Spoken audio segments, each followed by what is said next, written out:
Tumakas na kayo, Abel. Bilisan nyo na. Huwag mong hahayaan si Miguel na makuha nila. Itong itim na libreta ng karunungan, kunin mo at ituro mo ito sa kanya sa paglaki. Pero, papaano ka, Tata Nardo? Hindi kita pwedeng iwan dito. Sabay tayong aalis. Pinilit niya ito.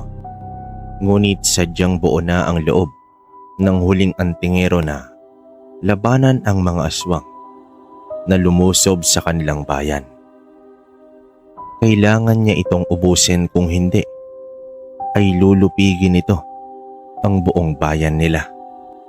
Kaya kahit ibuwis pa niya ang sariling buhay, maubos lamang niya ang mga ito. Marami na din ang nadamay.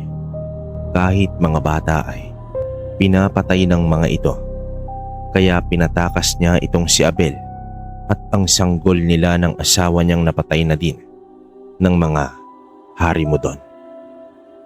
Wala nang nagawa pa itong si Abel, kaya naman tumakbo na ito sa abot ng kanyang makakaya upang makalayo sa lugar na sinasakop na ng mga aswang. Tinahak nito ang kasukalan para hindi ito maamoy ng mga aswang. Kahit na madilim ang paligid ay sinikap niyang makalabas sila ng bayan. Nakahinga ito ng maluwag nang may makita itong isang tricycle, kaya naman agad niya itong pinahinto at sumakay kahit hindi niya alam ang kanyang pupuntahan. Basta ang mahalaga ay makalayo sila ni Miguel sa lugar na iyon. Mula sa bulubundukin ng bayan ng Rizal sa probinsya ng Nueva Ecija ay dito na malagi itong si Abel na kinilalang ama ni Miguel. Meron silang maliit na kubo at taniman ng gulay. Dahil tubong antike sila, dahil nga sa pagsalakay ng mga aswang na tinatawag ding Harimudon, ay napilitan ito na ilayo at palakihin si Miguel dahil na din yon sa kagustuhan ni Nardo. Isang matandang antingero sa lugar nila na siyang ama ni Miguel. Mga aswang na kung tawagin ay Harimudon. Nagluluwa ito ng itim na perlas para ipakain sa sinumang matipuhan nila upang isalin ang pagiging aswang. Konting description lang, mga kabaryo. Maaari ka ding mahawa sa pamamagitan ng laway nito. Kahit na matalsikan ka lang nito, ay ganap ka ng mapapa sa ilalim bilang isang aswang. Mga nag-aanyong baboy ramo, mga kalalakihan na katulad din sa bangkilan, ngunit babae namang may tuturing ang mga bangkilan. Yung tipong magagandang babae sa araw. Isa sa pinakamalakas din na uri ng aswang ang mga Harimudon. Ayon na rin ito sa mga matatanda. Bago ko ipagpatuloy ang kwentong ito, nais ko sanang sabihin sa mga kabaryo natin na hindi pa nakapag-subscribe sa ating channel. Pindutin lamang po ang subscribe button at palike na rin ang mga bidyong pinakikinggan ninyo. Sa ganung paraan po makakatulong ito para sa pag-upload natin sa araw-araw. Yun lamang, mga kabaryo. Maraming salamat. Taong 1978, kasagsagan ng pakikipaglaban ng mga antingero sa mga aswang na kung tawagin ay Harimudon sa probinsya ng Antique na lalawigan ay Kanlurang Kabisayaan. Dito nag-ugat ang labanan ng magkaaway na panig. Aksidenteng napatay ng isang matandang antingero ang anak ng isang Harimudon na nag-anyong baboy ramo. Naputol nito ang ulo dahil inakalang ordinaryong baboy lamang. Ngunit nang maramdaman ito, nakakaiba ang naligaw, ay tinapos agad ng matanda ang buhay nito.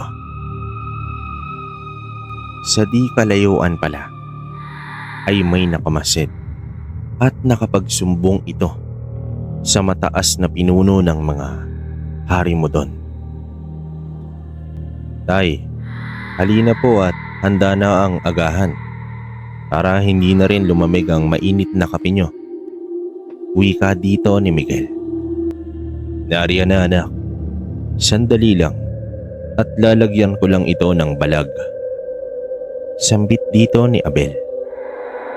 Tinapos ni Mang Abel ang pagbabalag ng mga pananim nila sa likod lang din ng kanilang maliit na bahay.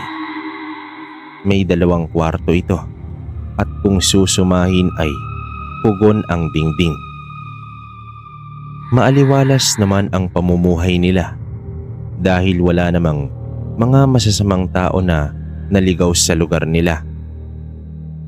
Kung makarami sila ng ani ng gulay, ay siya nila itong binibenta sa maliit na pamilihan sa kanilang lugar.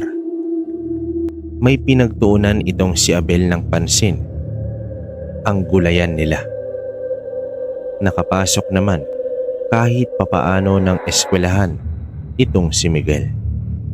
Hindi nga lang nakaabot na matapos ang sekundarya dahil na din sa kakulangan nila sa pinansyal. Dahil sa malayo sa kabayanan ang mag-ama, ay iilan lang ang mga kaibigan ng binata. Bukod sa paggugulay ay wala nang iba pang hanap buhay na alam itong si Miguel. Kaya nang minsang yayain siya ni Motong, anak ng isang manghihilot sa lugar, ay sumasama na lang din ito kahit papaano. Nagbubuhat ito ng tubig sa bawat bahayan. Mahilig nga lang sa sugal ang lalaki, kaya minsan ay tinatanggihan niya itong samahan dahil wala naman siyang alam sa paglalaro noon. Lagi niyang suot ang kwintas na siyang ipinatago ni Nardo na kanyang ama kay Abel. Nang ganap na siyang binata ay sinabi na nito ang katotohanan na nakapaloob sa kwintas na kung tawagin ay mutya ng ahas. Ang kaibigan niyang si Motong ay anak ng manghihilot, kaya may alam ito patungkol sa mga mutya. Minsan na kasi nitong nakita ang suot niyang kwintas. Ang itsura kasi nito ay tila puting bato na maihahalin tulad sa isang kapirasong tinipak na yelo. Uy, may hawak kang mutya, Miguel. Ang galing naman. Sama ka sa akin mamaya. May dayong perya dun sa gulod. Tara. Alam mo bang pampaswerte ang hawak mong mutya? Ano? Daanan kita mamaya dito. Para naman makabili kayo ng tatay mo ng karne. Hindi yung puro na lang gulay ang ulam nyo. Tugon dito ni Motong. Wala akong alam sa sugal, Motong. Ikaw na lang. Tsaka isa pa, magagalit si tatay pag ginamit ko ito sa masama. Pamana daw sa akin to ng tunay kong ama. Tsaka ano naman ang alam ko sa sugal na yan? Turan dito ni Miguel. Basta, ako nang bahala sa'yo. Basta mamaya, samahan mo ko doon. Magdadala na din ako ng pangontra. Mahirap na, di ba? Baka may humarang sa atin sa daan. Sambit dito ni Motong. Wala nang nagawa itong si Miguel dahil sa mapilit ang kanyang kaibigan. Bahala na. Ang nasabi na lang nito sa kanyang sarili. Nabanggit niya ito sa kanyang ama na si Abel, pero Hindi niya sinabi na niyaya siya ni Motong para sa sugal. Hinintay na lang niya na tawagin siya nito dahil mas malayo ang bahay ng kaibigan niya kumpara sa bahay nilang mag-ama. Abala naman itong si Mang Abel na kanyang ama sa paghahalo ng abono upang ihalo sa lupa bukas ng umaga. Mga ilang sandali pa'y dinig na ni Miguel at Mang Abel ang boses ni Motong. Kaya naman lumabas na ito sa bahay para salubungin ito. Tila nakapustura ito at may dala pang lalagyan na nakasukbit sa kanyang likuran. Nagtaka pa nga ang binata dahil nagdala pa ito ng bayong, gayong sa perya lang naman ang pupuntahan nila. Nagpaalam na ito sa kanyang ama at mabilis na hinila siya ni Motong papaalis sa kanilang bahay. "Bilisan mo naman, Miguel, para kang bata kung maglakad. Ang bagal mo. Mamaya wala na tayong abutan sa perya. Basta, itago mo yung kwintas mo para hindi tayo mahalata ng mga tao. Masama kasing malantad yan. Baka makatawag pa sa mga aswang na nasa paligid natin. Kaya bilisan mo na." Wika dito ni Motong. "Alam mo, bakit hindi ka nalang humingi ng maswerteng numero sa tatay mo? Alam mo naman pala ang lahat. Bilib din ako sa iyo no? Alam mo rin ang lahat tungkol sa mga ganitong bagay." Sambit dito ni Miguel. Ang sabi ni Miguel sa kaibigan niyang may alam din sa mga mutya o anting-anting. Ang sabi pa'y maaari kang humiling dito kung taos sa puso mo at ikaw mismo na may hawak ang gagawa. Swerte din daw itong maituturing sa sugal at negosyo. Proteksyon din ito laban sa lahat ng uri ng kapangyarihan ng mga masasamang nilalang. Patungo na sila ng peryahan sa bayan. Hindi alam ni Miguel na may dalang buntot pagi itong si Motong sa kanyang bayong. Pagdating nila doon, ay agad siyang hinila nito sa iba't ibang kulay. Hinila muna siya nito para saglit na makalayo sa karamihan ng tao at sinabing dapat niyang kausapin ang suot niyang mutya. Ayaw pa nga ni Miguel dahil wala daw siyang alam doon, pero sa huli ay napilit din niya ang kaibigan niya. Siya ang naglagay ng pera sa kulay na dapat nitong tatayaan. Nang nailapag niya ay tumayo lang sila doon at tiningnan kung totoo nga ang sinasabi sa kanya ng kaibigan niyang si Motong. Nanlaki ang mata niya. Nang isang bagsakan ay sapul ang tinayaan nitong kulay. Hinampas pa siya ni Motong sa balikat at inabot sa kanya ng lalaki ang perang napanalunan nila. 2 beses pa silang naglaro, pero sa pangatlong ulit ay ayaw niya nang subukan, kaya hinila niya na itong si Motong palayo sa lugar.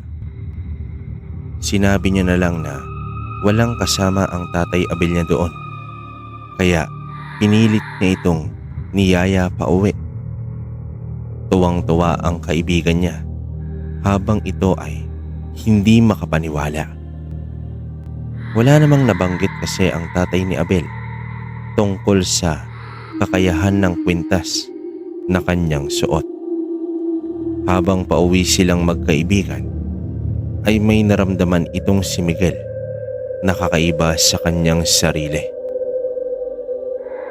Biglang umihip ang malakas na hangin, kaya medyo nakaramdam ng kaba itong si Motong at napaatras ito sa likurang bahagi ni Miguel. Palinga-linga ang mga mata ni Miguel dahil malakas ang pakiramdam niya na may nanonood sa kanila. Nang walang ano-ano'y biglang nagliparan ang mga itim na uwak. Kaya naman napasigaw pa itong si Motong sa labis na gulat. Lumipas ang ilang segundo ay wala namang kakaibang nagpakita. Marahil ay ramdam ng mga ito ang takot ng kasama niyang kaibigan. Nang maihatid niya itong si Motong sa bahay nito, ay agad din itong umuwi. Inabutan pa siya ng kaibigan niya ng pera pero konti lang ang kinuha niya. Sapat lang ito para sa kanila ng Tatay Abel niya. Kahit pa sinabi na nito na hindi siya ang tunay nitong ama, ay walang nagbago sa pagmamahal niya dito. Dahil ito ang kinagisnan niya at ito ang nag-alaga sa kanya. Dahil ang sabi nito ay napatay ang tunay niyang ama ng mga aswang na kung tawagin ay mga harimudon. Tanaw na nito ang bahay nila pero napahinto ito nang marinig niyang sumigaw. Kaya natakot siya para sa kinikilalang ama. Nagmadali siyang tumakbo kaya halos wasakin niya ang pinto ng bahay nang bigla niya itong sipain. Nagulat pa siya nang masira niya ito. Tumambad sa kanyang harapan ang isang malaking baboy ramo na mapula ang mga mata. Papalapit na ito sa kanyang Tatay Abel. Kaya naman kinuha niya agad ang panabas na nakasandal sa gilid ng bahay nila at hinampas niya ang ulo nito. Sumigaw ang Tatay Abel niya na mag-ingat sa laway nito. Kaya naman lumayo ito agad. Mabilis din naman na nakatayo ang tatay niya. Hawak ang balakang nito. Tinanong niya ito kung ayos lang ba ang kanyang ama. Tumango naman itong si Mang Abel kahit bakas sa mukha nito ang inindang sakit sa kanyang balakang. Lumusot sa bintana ang baboy ramo kaya tuluyan itong nasira. Balak sanang habulin ni Miguel ngunit pinigil siya ni Mang Abel. Hinayaan na nila na makaalis ang aswang na baboy ramo at agad niyang nilapitan ang kanyang ama na hinihilot ang balakang. Anong masakit, tay? Bakit ba nandito sa loob natin ang isang yon? Hindi ba kayo nasaktan o nasugatan ng baboy ramo? Pagtatanong na wika dito ni Miguel. Hindi ko alam, anak. Palagay ko, naamoy nila ang dugo ng isang pagiging antingero mo. Kaya sila nandito. Dapat kang mag-ingat, anak. Malakas sila at marami. Ang laway nito ay maaring makahawa, kaya ingatan mo ang sarili mo.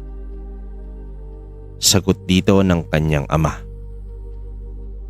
Inalalayan niya itong naupo sa mahabang upuan na gawa sa kahoy para tignan ang balakang ng kanyang ama. Namumula ito na sigurado siyang nabugbog sa pagkakabagsak nito sa lupa. Tinitigan niya ang Tatay Abel niya dahil mukhang may nais itong sabihin sa kanya kanina pa. Tumayo ito sa harapan nito at hinintay niya na magsalita ito ng gustong sabihin patungkol sa aswang na sumugod sa kanila kanina lang. At doon nga nito sinabi ang lahat-lahat. Naunawaan naman niya ang sinabi nito. Lahat ng napagdaanan ng kanyang ama at ng buong bayan ng Antique. Sa kamay ng mga aswang na kung tawagin ay mga hari mo doon. Nang mapunasan niya ng maligamgam na tubig ang nabugbog na balakang nito, ay inalalayan niyang muli ang kanyang ama papunta sa kwarto at hinayaan niya na itong magpahinga. Inayos nito ang nasirang bintana at isinarado ang pinto bago ito nagtungo sa kanyang sariling kwarto at doon ito nag-isip. Sinabi niya sa kanyang sarili na dapat niyang protektahan ang kanyang tatay Abel at ang lahat ng mga nandito na payapang naninirahan sa probinsya ng Nueva Ecija. Natulog rin ito kahit pa marami ang kanyang nasa isipan. Pag-aaralan niya kung papaano magagamit ang mutya na bigay ng kanyang tunay na ama. Kinabukasan ay maaga siyang gumising upang ihanda ang mga kakailanganin nila sa kanilang maliit na gulayan. Ngunit hindi niya inaasahan ang isang babae na naroroon at nakasubsob sa mismong taniman nila na tila ba may binubungkal na kung ano sa lupa. Hinanap niya ang kanyang tatay Abel. Marahil ay tulog pa ito. Hawak nito ang pala at asarol, pangbungkal ng lupa. Tinawag niya ito, pero patuloy lang sa ginagawa. Sinigawan niya na ito at saglit na huminto ito sa pagkulkol ng lupa. Doon biglang nag-init ang mutya ng kanyang suot. Pagharap ng babae ay tumutulo ang laway nito, kaya medyo napapatras pa ang binatang si Miguel. Suray-suray itong lumalapit habang walang patid ang pag-agos ng laway nito. Inawakan niyang mabuti ang pala at handa niyang ihampas sa papalapit na babaeng di na maunawaan kung bakit ito nagkaganon. Lumundag ito patungo sa kanya, sabay hangpas ng pala sa ulo nito. Bagsak ang babae, ngunit tumayo lang itong muli. Doon niya napagmasdan ang tunay na itsura nito. Matalas ang ngipin at purong puti ang nasa mata. Isama pa nga ang pagtulo lang laway. Nasagot ang tanong sa kanyang isip. Malamang ay nahawaan ito ng laway ng isang hari mo doon. Kaya naging ganito ang itsura ng kawawang babae. Wala siyang magagawa kundi ang patayin ito. Kasabay nun ay ang pagtawag ni Mang Abel sa kanya. Kaya sinabihan niya itong huwag lalabas dahil baka hindi lang ito nag-iisa kahit pa umagang tapat. Pagsugod nitong muli ay walang pag-aalinlangan niya itong pinalo sa ulo hanggang sa mawalan ito ng buhay. Durog ang ulo ng nahawang babae. Luminga pa itong si Miguel sa paligid para suriin kung wala itong kasamahan na tulad din na nahawa sa laway ng isang hari mo doon. Lumapit agad ang tatay Abel niya para tanungin kung may galos o nasaktan ba ito. Agad niyang sinabi na wala naman at maayos niyang napatay ang aswang. Matagal bago tumitig ang kanyang tatay Abel dahil pinag-aralan nito ang binata. Malaki yata ang nagbago mula nang may maabutan itong baboy ramo sa loob ng kanilang bahay. Tila mas tumalas ang pakiramdam ng binata at mas lumakas ang loob pa. Bagay na kinatuwa naman ni Abel. Dahil hindi niya na kailangan pang sanayin ang binata. Nang magkasalubong ang mga mata nila, ay kusa itong naikwento na binabasa niya pala ang itim na libreta na galing sa kanyang ama. Kaya naman na isa sa ulo niya ang iba na dapat gawin. Matapos ang nangyari, ay naging mas alerto ang mag-ama. Alam ni Abel na ito na ang simula ng pagdating ng mga aswang sa lugar nila, kaya alam niyang handa na itong si Miguel kung sumugod man ang ibang lahi ng Harimudon. Habang tirik ang araw, ay uminit ang suot niyang kwintas. Tumayo ito agad at sinuyod ang paligid. Isang mabilis na pagtakbo ang nakita niya sa malayo.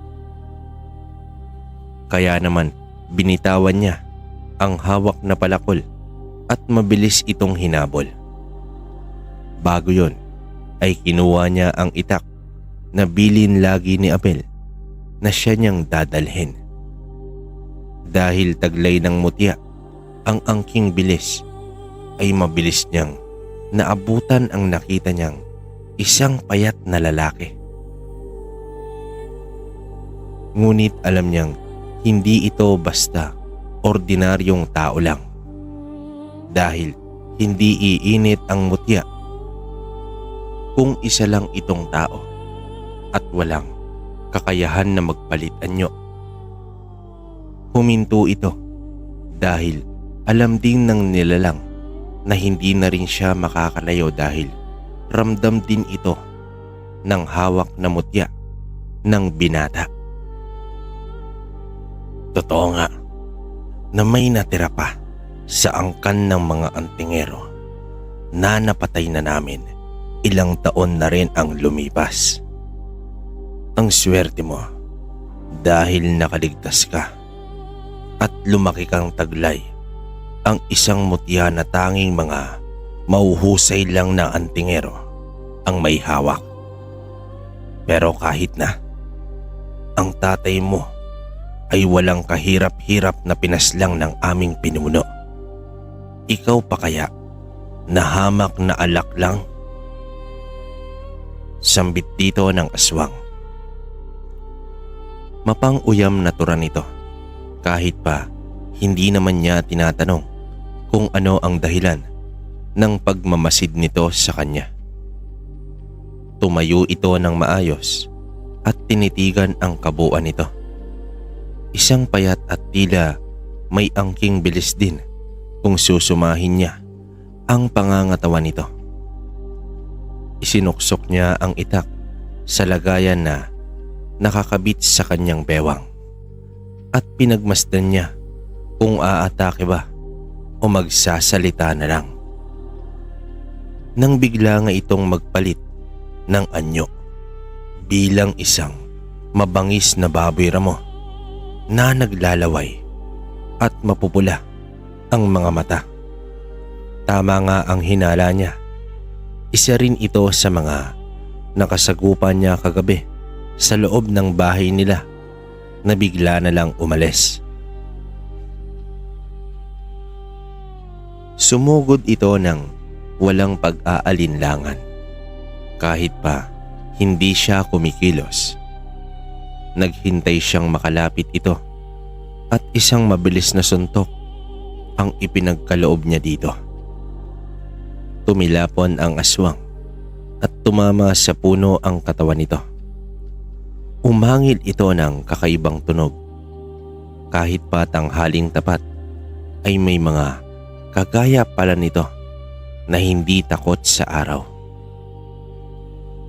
Nahirapan na bumangon ang aswang, kaya bumalik ito sa pagiging anyong tao.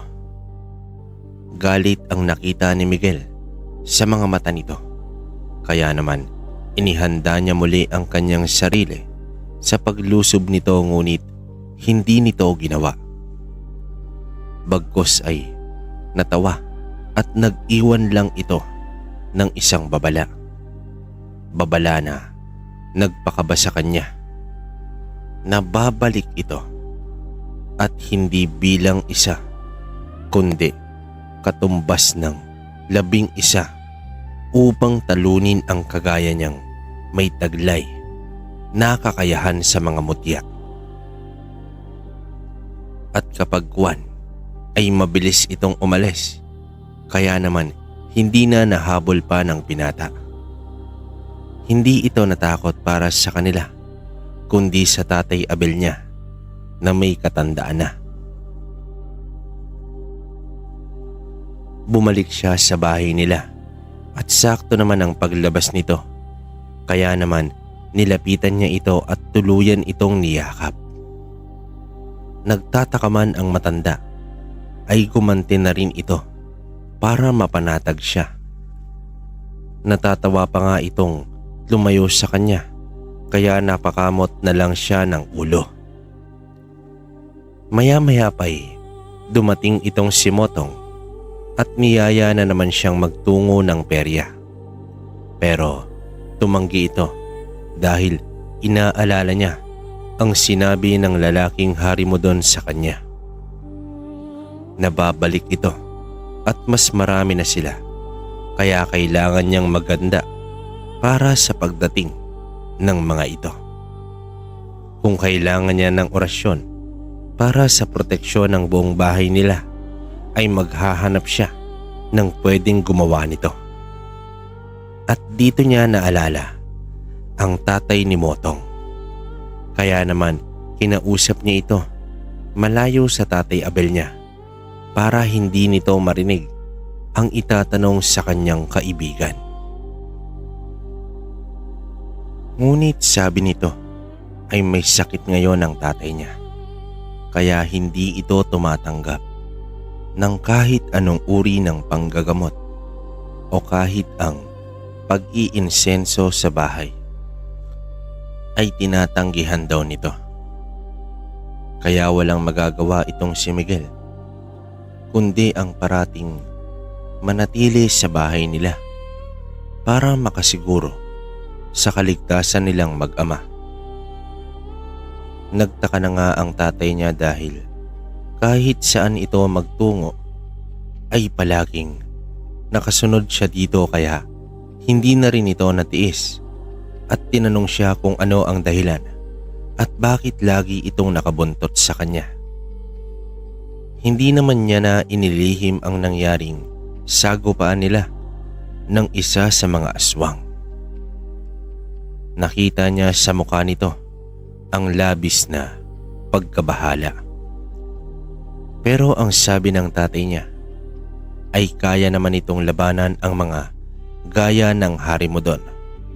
Basta lang iiwas ka sa laway nito at walang hawaan na magaganap.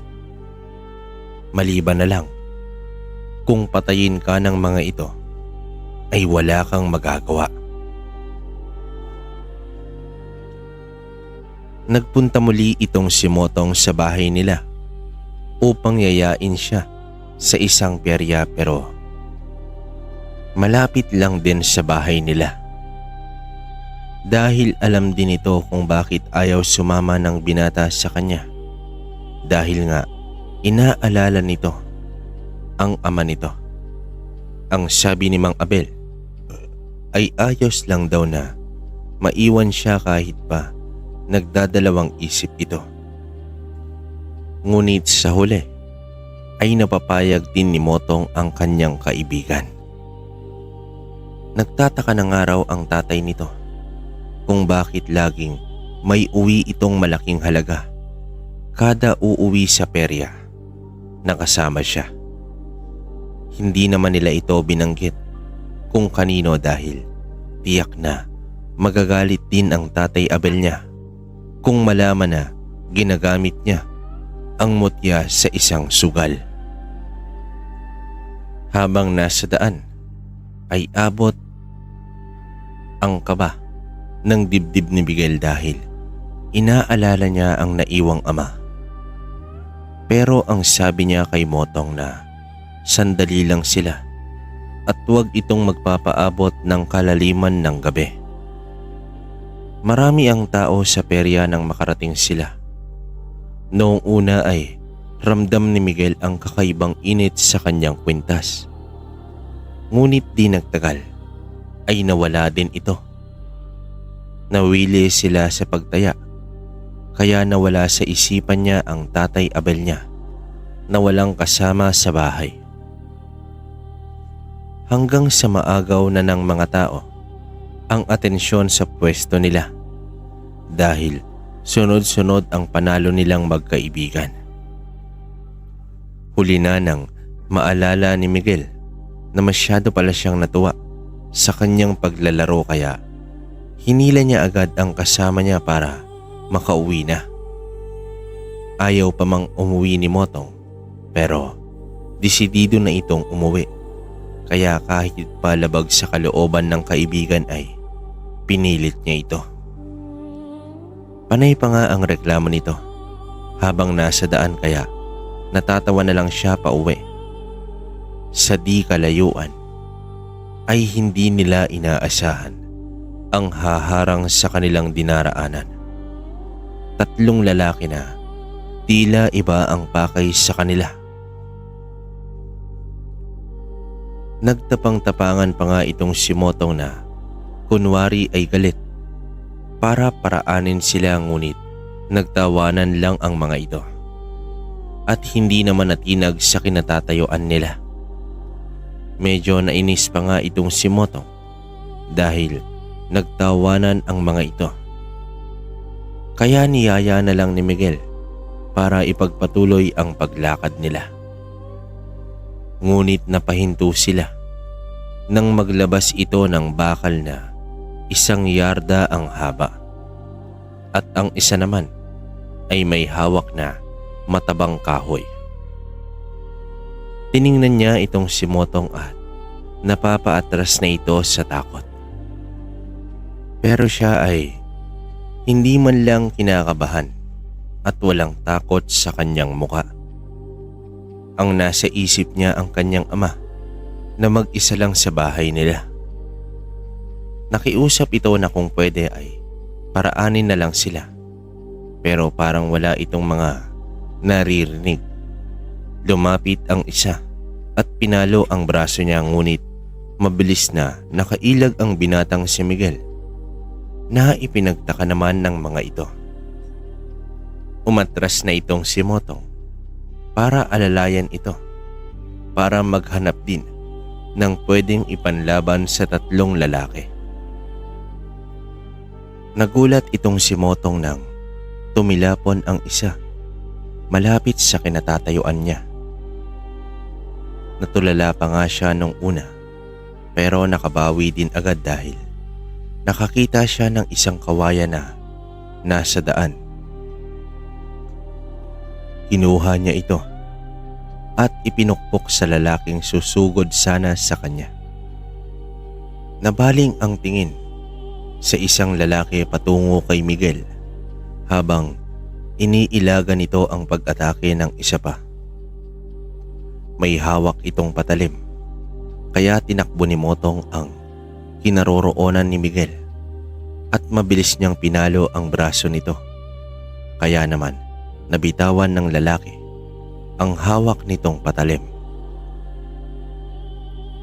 Isang suntok sa sikmura ang natamo nito, kaya hihilot-hilot ang 3 lalaki nang iwan nilang 2 ang mga ito. Balak sana ng mga ito na kunin ang panalo nila, kaya sila tinambangan. Kaya nasabi na lang ni Motong na malas nila. Diretso silang umuwi dahil palalim na rin ang gabi. Malayo pa lang sila ay kita na ng magkaibigan ang ilaw sa labas ng bahay nila Miguel. Kaya medyo nakahinga ito ng maluwag, ngunit mabilis lang din nawala ito. Pagdating nila doon ay sira-sira ang pinto ng bahay at ang mga pananim nila at wala nang natira pa. Tila mga inararo ito ng kung ano, Kaya patakbong pumasok ang binata sa bahay nila. Ngunit laking gulat niya nang wala ang kanyang tatay Abel. Labis naman ang kaba ng dibdib niya. Naisip niya na baka sumalakay ang mga hari mo doon at baka kinuha nila ito. Maging si Motong ay gulat din sa naging itsura ng bahay nila. Tinulungan niyang hanapin ang kanyang tatay Abel ngunit wala talaga. Hanggang sa tuluyan ng sumapit ang hating gabi ay ganon pa rin. Wala ito at hindi na natagpuan pa. Bagsak ang balikat nito nang bumalik sa bahay nila. Nang hihinang napaupo sa kahoy na bangko sa labas ng bahay nila.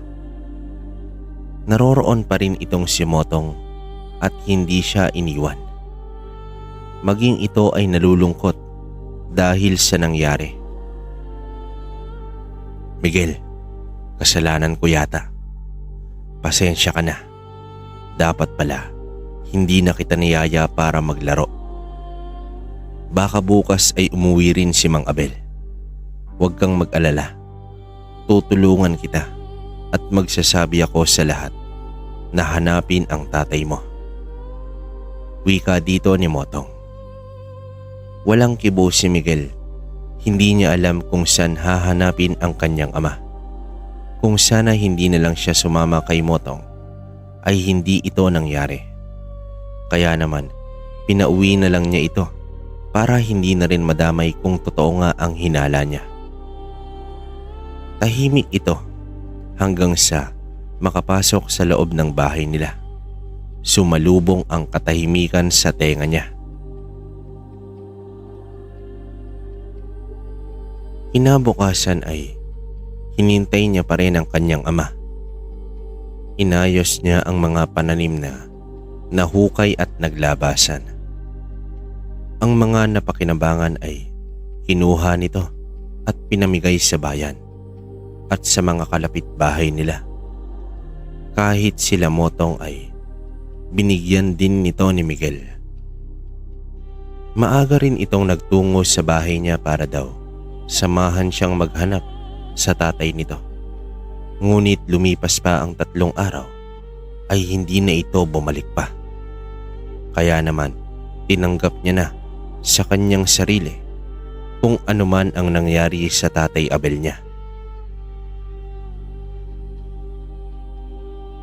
Marami din ang bulong-bulungan na may mga kakaibang nilalang daw na sumalakay sa bayan tuwing 10 oras ng gabi. Pero wala doon ang isip ni Miguel. Ang tatay Abel niya ang palaging laman noon. Ipinagdarasal niya ito na sana ay nasa maayos na kalagayan. Hanggang sa nakatulugan niya ang pag-iisip at sa kanyang pagtulog ay isang liwanag ang kanyang nakita.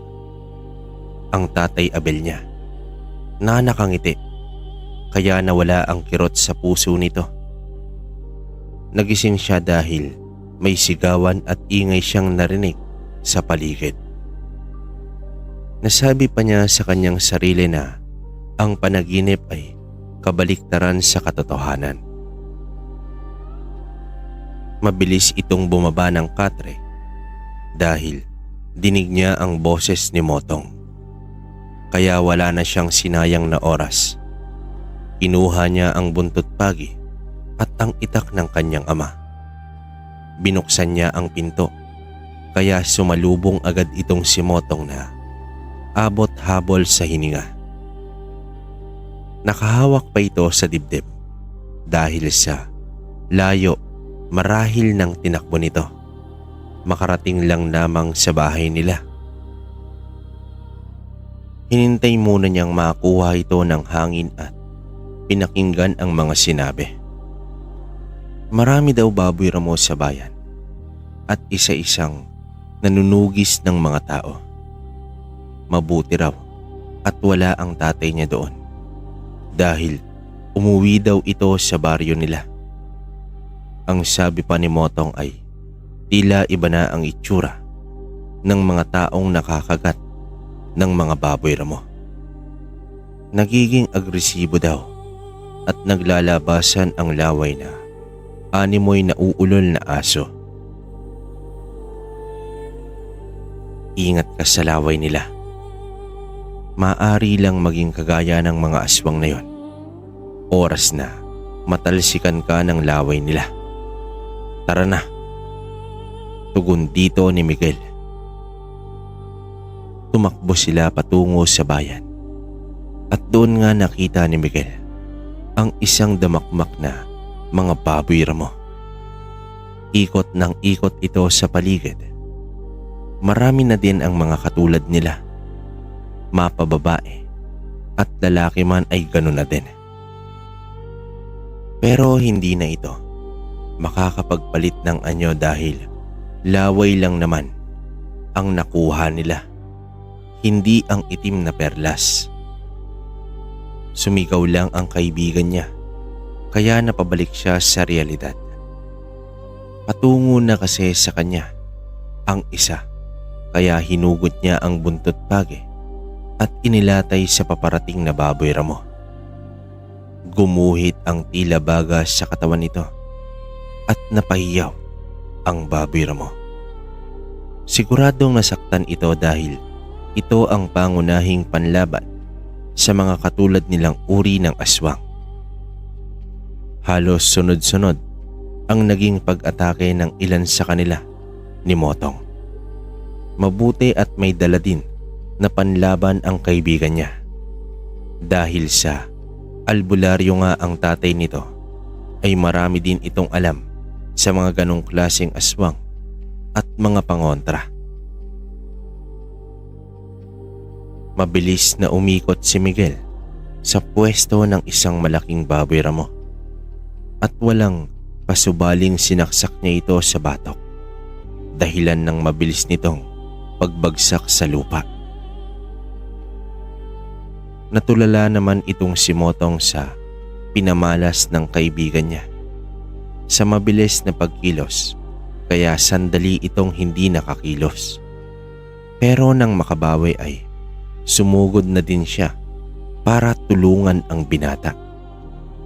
Ilan din sa bayan nila ay tumulong upang mabilis na mapuksa ang mga aswang na hari mo doon. Laylay ang balikat nilang magkaibigan at marami ding natamong galos kakagulong nila sa lupa kada matatamaan silang dalawa. Marami din ang sumalakay kaya halos karamihan sa mga naging biktima ay mga matatanda na. Saktong 10:00 na ng gabi, pauwi na ang dalawa dahil nahapo sila, ngunit nandoon pa rin ang pagiging alisto ni Miguel. Dito na biglang uminit ang kwintas niya. Tanda ng may malapit lang na aswang. Maya-maya pa ay sumulpot ang isang baboy ramo at isang lalaking sa tansya ni Miguel ay kasing tanda lang din ng tatay Abel niya. Ang sabi pa ni Motong ay, "Hindi pa pagod ang mga ito." Tinapik niya sa balikat ang binata at naglakad pa para mas malapit niyang makita ang lalaking nasa dadaanan nila. Napatigil ang kaibigan niya sa paghakbang nang pagpalit anyo ang isang baboy ramo mula ito sa pagiging tao. Wala itong suot na kahit ano, kaya kita ang kahubadan ng lalaki. Nakangisi ito kay Miguel kahit hindi niya naman ito kilala. Totoo nga palang buhay ang nag-iisang anak ni Nardo na antingero. Pero sayang lang dahil ako rin ang pumatay sa tatay mo. At nasa iyo pala ang mutya ng trabungko ng ahas. Kaya pala ganun ko na lang kadali na napatay ang lampa mong ama. Kung ganun pala, baka magulat ka pa sa kasama ko. Wika dito ng sa tingin ni Miguel ay pinuno ng mga aswang. Naguluhan pa si Miguel dahil kilala siya nito. Naisip niya na sino ang tinutukoy nitong kasama niya. Kinalabit siya ni Motong kaya nabaling ang tingin niya dito. Sabay nguso nito sa isang lalaking pasuray-suray na papalapit sa kanila. Parang natuod itong si Miguel sa anyo ng kanyang nakita. Umurap na siya ng 2 beses para siguraduhin na tama ba ang kanyang nakikita. Ang kanyang tatay Abel ay isa na ding ganap na aswang. Tumutulo ang laway nito habang titig na titig sa kanya. Balak sana niyang salubungin ito ngunit pinigilan siya ni Motong sa isang braso kaya napahinto ito. Umiling ang kaibigan niya para iparating na wala nang magagawa pa dahil nahawa na ito sa mga uri ng hari mo doon. Napayuko naman itong si Miguel dahil hindi niya kayang saktan ang tatay Abel niya. Hindi ito kumilos sa kinatatayuan para hintayin na makalapit ang nilalang.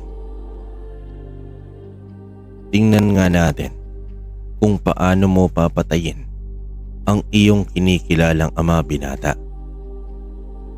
Kaya mo bang maatim na patayin ang sarili mong ama? Wala kang kwentang tao pag ginawa mo ang bagay na yan. Wika dito ng pinuno. Sabi nito kaya mas lalong naguluhan ang binata. Pero naroon itong si Motong upang ipaalala na hindi na ito ang tatay niya dahil isa na ding ganap na aswang. Sinabi ni Motong na hindi na siya kilala nito kaya walang magagawa kung hindi ang paslangin niya ito. Tumingin naman si Miguel sa kaibigan niya at kita niya ang paghihirap nito sa kalagayan ng sariling ama. Dito na hinigpitan ni Miguel ang hawak niyang buntot pagi bago tumingala sa langit at umikit ng mariin sabay usal ng isang dasal para sa kanyang ama. Ito ba ang ibig sabihin ng aking panaginip sa iyo, ama?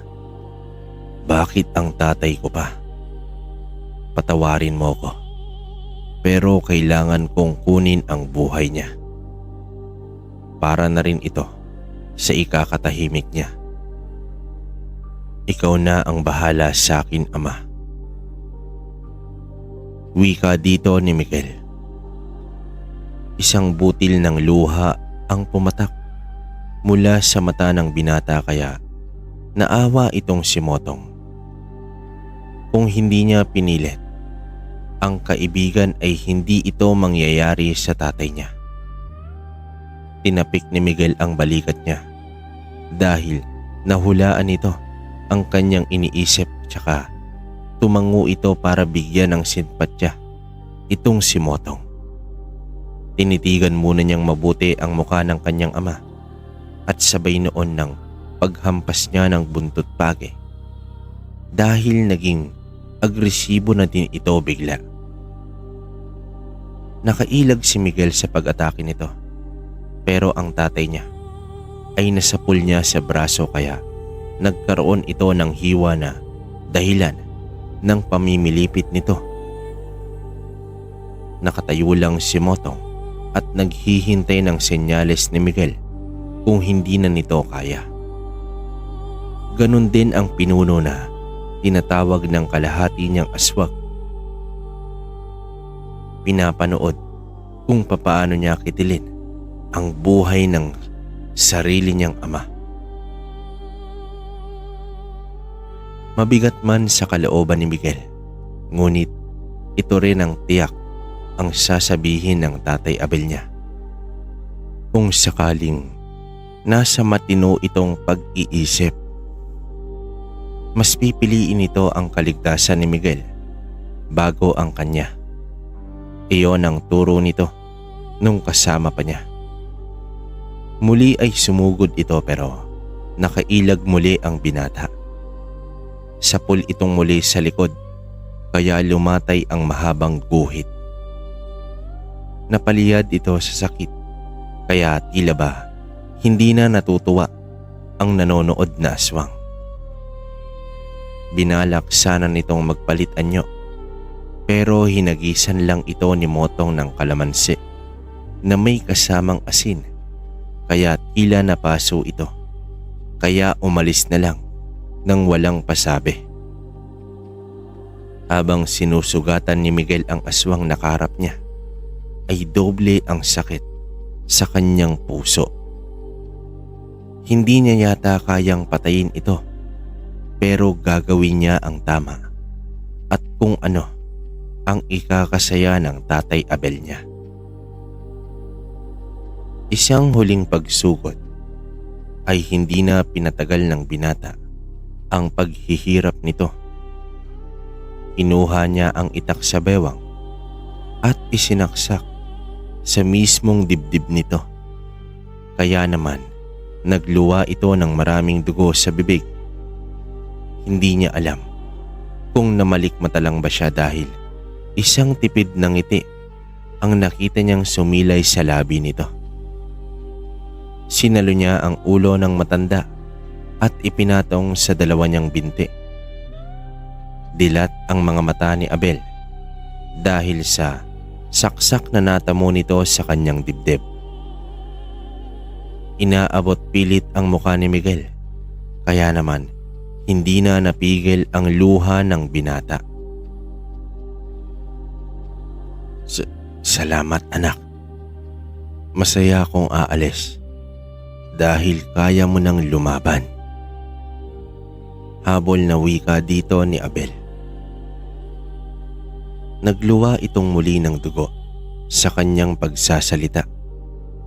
Umiyak ang binata habang hawak ang isang kamay ng kanyang tatay na nag-aruga at nagtaguyod sa kanya na mabuhay silang dalawa. Hindi niya sukat akalain na siya pala ang papatay dito. Ang mga kamay pala niya ang madudungisan ng dugo ng kanyang ama.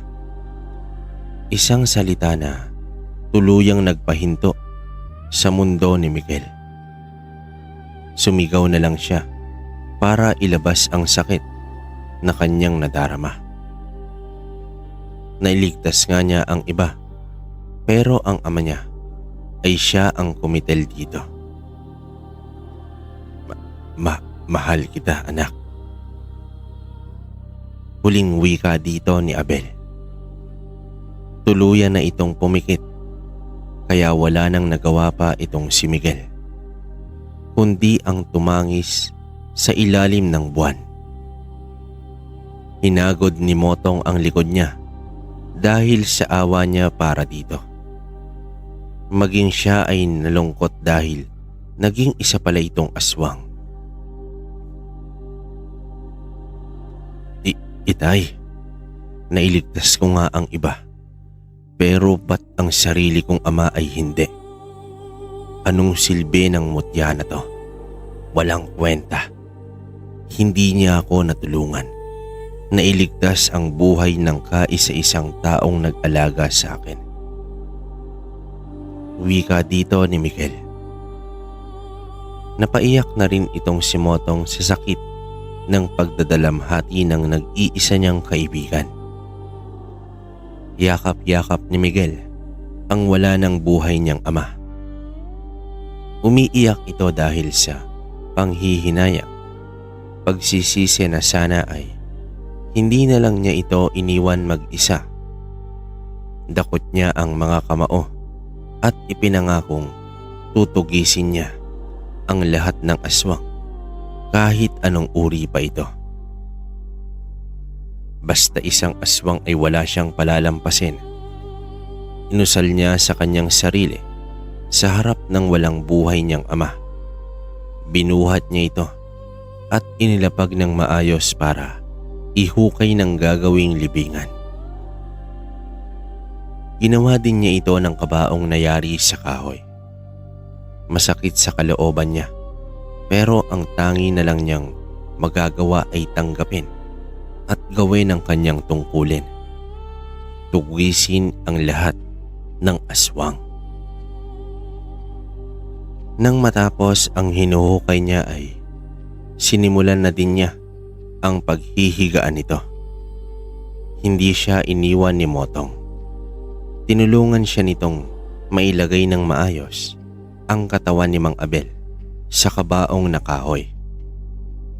Tulong din silang nagtabon kaya nang matapos ay napaupo ito sa umbok na lupa at doon ay lihim siyang nag-iwan ng salita na wala siyang pipiliin. Idadamay niya lahat kahit sino pa yan. Pangako niya sa sarili bago nagdasal sa puntod ng kanyang ama. Tsaka iniwan ito at pumasok sa loob para ihanda ang mga gamit na nakatago sa kwarto nito. Kinuha niya ang isa pang itak na 1 yarda ang haba na tiyak magagamit niya laban sa mga lahing aswang na hari mo doon. Gumawa siya ng ilang matutulis na bagay na mula sa mga kawayan at magkabila niyang nilagyan ng tulis ang kabilaan nitong dulo. Nabalitaan ng lahat ang nangyari sa kanyang ama dahil siguro kay Motong. Kaya naman nakisimpatya ang iba sa kanyang pagdadalamhati. Gumawa din siya ng mga ilaw sa bawat paligid ng kanilang bahay para kung may sumulpot man muli ay kitang-kita ang mga anyo nito. Dinalaw siya ng ama ni Motong nang malaman ang nangyari sa tatay Abel niya. Pinayuhan siyang ilabas ang lahat ng galit at huwag kimkimin dahil maaari itong makaapekto sa kwintas na kanyang suot. Baka daw mas marami pa ang matawag nitong masamang enerhiya kaya pinalaya ni Miguel ang sakit sa kanyang dibdib. Pinangako niya na uubusin ang lahat. Magpresenta pa itong si Motong na tutulungan siya pero tinanggihan lamang nito ang alok ng kaibigan. Dahil ayaw niya na may madamay pang iba na malapit sa kanya. Kaya sinabi niya dito na wag nang makialam pa. Pero lubhang mapilit ang binata. May dala din itong mga pangontra kaya hindi niya ito napigilan pa sa nais na pagtulong. Siya ang naging takbuhan ng mga tao doon. Kahit pa mga ordinaryong aswang lang ang sumasalakay sa lugar nila, ay siya lagi ang tinatawag. Kaya ito nabansagang Miguel Solomon, ang antingerong manunugis. Naging kilala ito sa bayan ng buong Nueva Ecija, kaya mas dumalang ang mga harimo doon na sumasalakay sa lugar nila. Kundi engkanto ang problema ng iilan at tila mga ibang uri daw ng aswang. Dahil doon ay nakalimutan muna ni Miguel ang tungkol sa kanyang ama. Hanggang sa isang gabi na hindi niya inaasahan ay sumalakay ang mga ito. Mabuti at matalas ang kanyang pakiramdam at pandinig. Kaya wala siyang sinayang na oras kundi ang lumabas sa bahay niya at harapin ang mga salot ng mundo.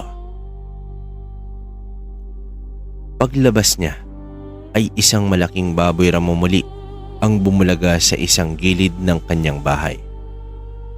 Nakasukbit sa likod niya ang isang mahabang bakal. Pinapasadya pa niya ito sa isa niyang kakilala. Mula nang nawala ang tatay niya ay bihira na lang siyang makipag-usap sa tao. Oo nga't natutulungan niya ang mga ito, pero hanggang doon na lang yon. Aalis na siya agad ng walang pasabi dahil inilalayo niya ang sarili na mapalapit kahit kanino. para na rin sa pag-iingat ng mga taong nasa paligid niya. Liban na lang talaga kay Motong ang tanging nakakakilala kung ano talaga ang taglay niyang husay. Ikinasa niya ang mahabang hawak na bakal at itinutok ito sa papalapit na baboy ramo.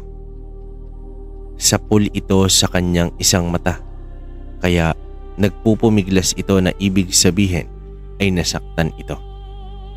Nang makatayo na ay nagwilig ito ng ulo. Parang walang nangyari dito. Tuloy pa rin ito sa paglapit at kita ni Miguel ang mapula nitong mga mata. Kaya inulit niya ang pagbaril at sa pagkakataong iyon ay sa mismong puso niya ito pinatamaan. Tumilapon ito sa malayo at tiyak nito na hindi na babangon pa. Sapul ito sa puso. Tiyak na sabog ang lahat ng parte nito dahil sa lakas ng pagbaril niya.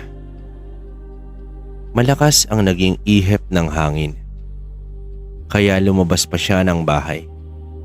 Nakatayo itong si Miguel sa gitnang bahagi ng kanilang bakuran at nakikiramdam kung may nais pang manggulo at isang pagtakbo ang narinig niya, kaya humarap siya sa may gawing kalsada at iniluhod ang sariling tuhod. Hinintay niya kung anong klase ang parating. Tiyak niyang isa na namang itong baboy ramo. Nakasipat ang isang mata niya sa butas ng bakal at isang maling hakbang lang ng aswang ay tiyak patay ito agad. Lumundag ito, kaya napataas ang tingin ng binata. Ipinutok niya ang hawak niya, kaya hindi man lang nakalapit ang aswang sa kanyang pwesto. Sunod-sunod ang naging pag-atake ng mga ito, kaya hindi gaanong napagtutuunan ng pansin ni Miguel ang kanyang kaibigan na nasa likuran niya lang. At hawak ang isang buntot pagi na may orasyon ng ama nitong albularyo. Habang abala siya sa pagbaril sa mga nagsusulputan sa ere, ay si Motong naman ang humahagupit sa mga nasa lupa na agad din namamatay dahil sa mga orasyon na tangan ng buntot pagi. Lumalalim ang gabi at dumadami ang mga aswang na sumasalakay sa kanila. Pero desidido itong si Miguel na ubusin ang mga ito. Alam niya na wala pa ang pinakapinuno nila na siyang dahilan kung bakit naging aswang ang Tatay Abel niya. Naubos ang bala ng hawak niyang bakal, kaya kinuha niya ang buntot pagi na nasa baywang rin ni Miguel. Salitan sila ni Motong sa paghampas sa mga naglalapitang uri ng aswang sa kanilang dalawa. Hanggang sa matanaw muli ni Miguel ang tiyak niyang dahilan ng lahat. 2 beses na itong nagkasala sa kanya. Una, sa pagpatay nito sa tunay niyang ama.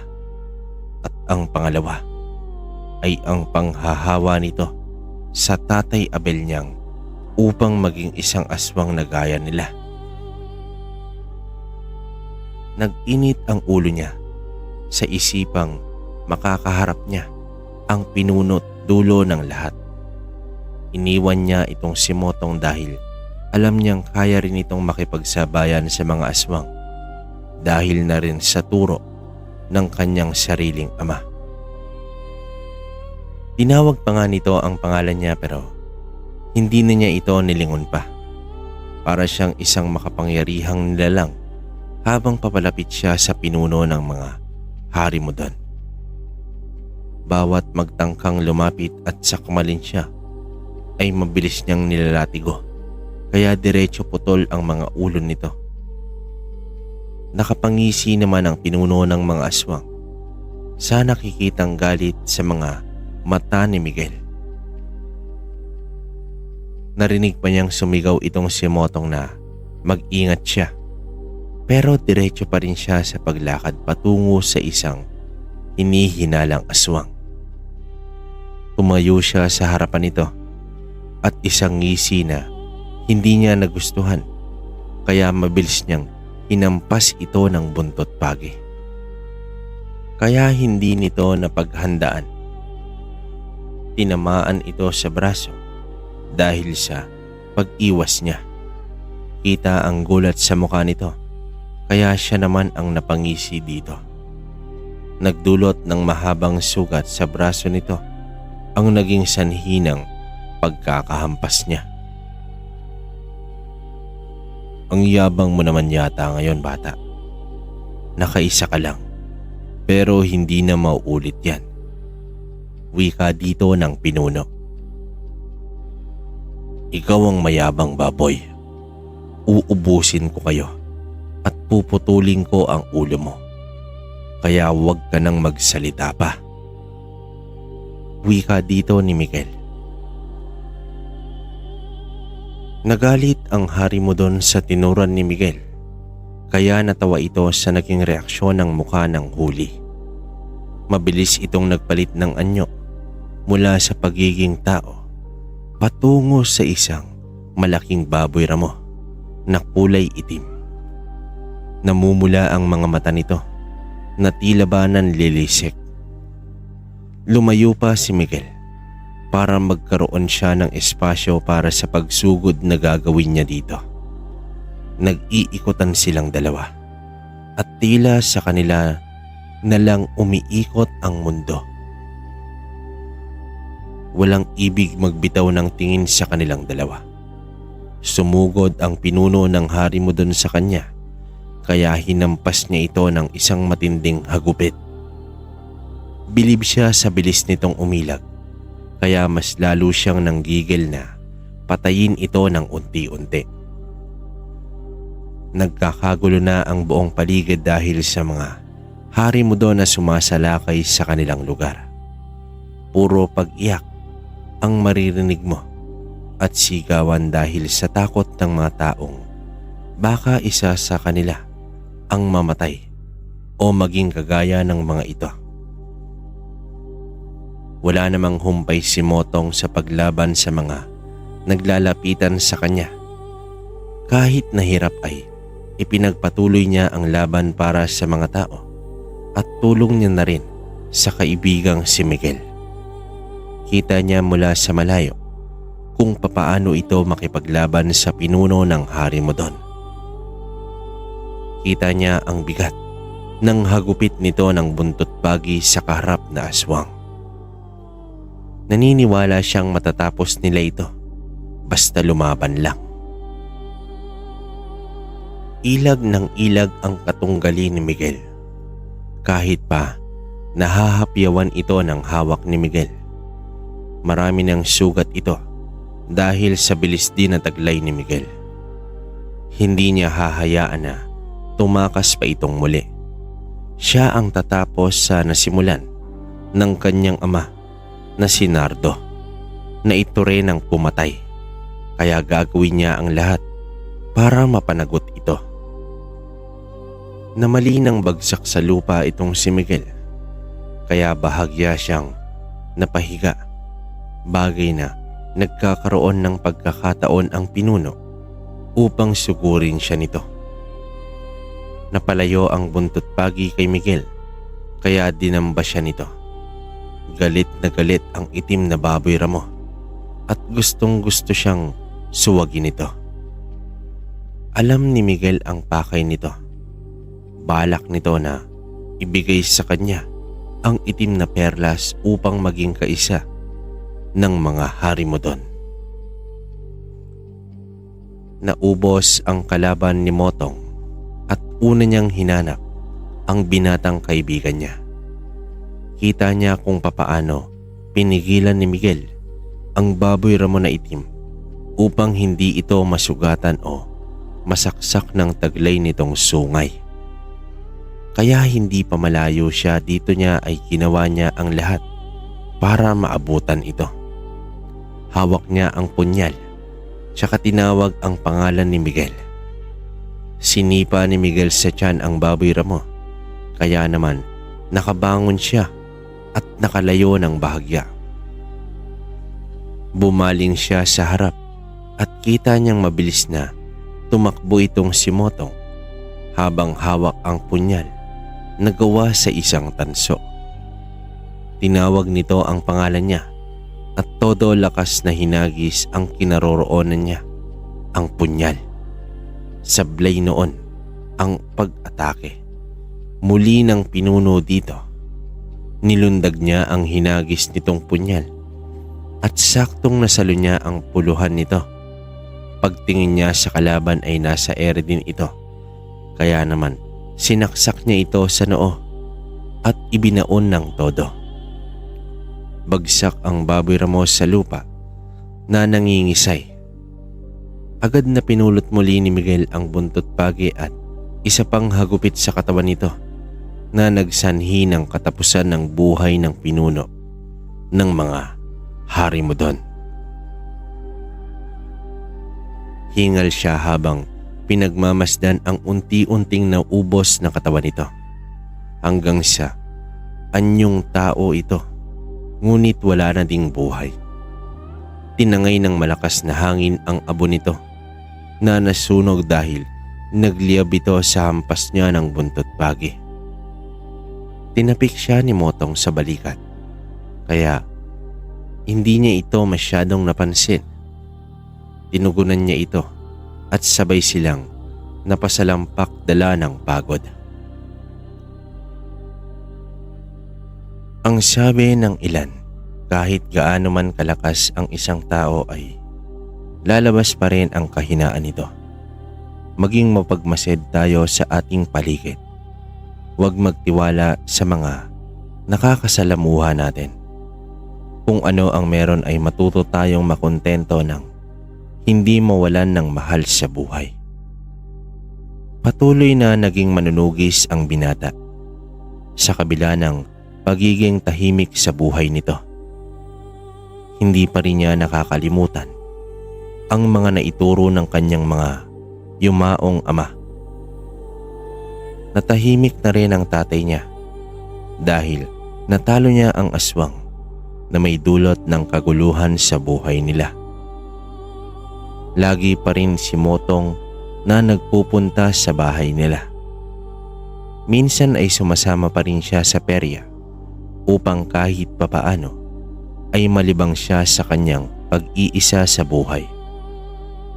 Siya pa rin ang takbuhan ng nakakarami dahil nalaman na din ng ibang kalapit barangay ang tungkol sa pagtugis niya ng kahit anong klase ng mga masasamang nilalang. Dahil naniniwala siyang mas matutuwa ang tatay Nardo niya at ang tatay Abel niya na tumutulong siya para sa ikabubuti ng nakakarami.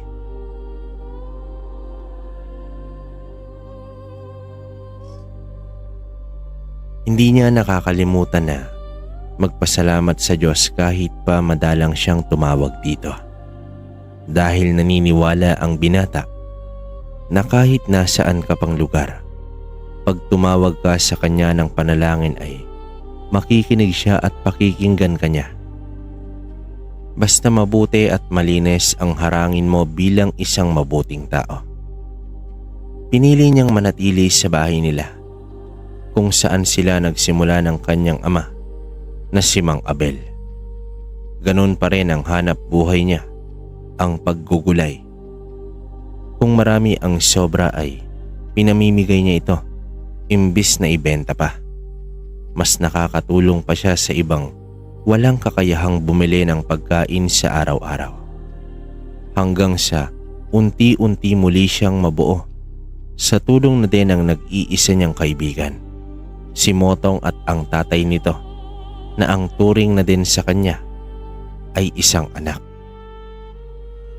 Kaya nagkakulay muli ang buhay niya. Nagising siya sa isang katotohanan na ang buhay ay maikli lang. Tanggapin ang kapalaran at yakapin ang guhit ng inyong palad. Ang pagsubok ay parati lang nandyan hindi ibibigay kung sa tingin niya ay hindi mo ito kakayanin. Mga kabaryo, hanggang dito na lang po ang kwento ngayon ni Miguel. Naway merong kayong natutunan at napulot na aral. Maging bukas sa iba para marami ang magmamahal sa iyo. Gaya ni Miguel, tahimik lang pero marami ang nagmamahal dahil nakakatulong siya sa kanyang bayan sa simpleng pagbibigay ng kanyang mga sobrang gulay at sa pagtulong ng hindi humihingi ng bayad.